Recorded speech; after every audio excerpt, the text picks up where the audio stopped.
একটা video viral হতে দেখা গেছে। ভিডিওতে দেখা যায় এক তরুণী ট্রাফিক কন্ট্রোলের দায়িত্বে থাকা এক ব্যক্তির সাথে অশোভন নোংরা ভাষায় গালি দিচ্ছেন। শুধু গালি দিচ্ছেন তা নয়, তাকে তুই তকারি বলে তার সাথে আচরণ খারাপ করছেন।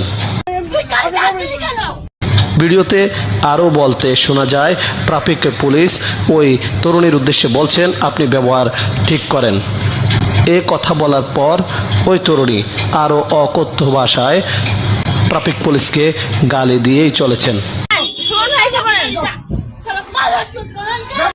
এক পর্যায়ে ট্রাফিক পুলিশের সাথে অশোভন আচরণ এবং অকথ্য ভাষায় গালিগালাজ করতে করতে অটোতে চড়া তরুণী চলে যান। যাওয়ার পথেও ওই ট্রাফিক পুলিশ তরুণীকে ব্যবহার ঠিক করার জন্য বারবার অনুরোধ করছিলেন।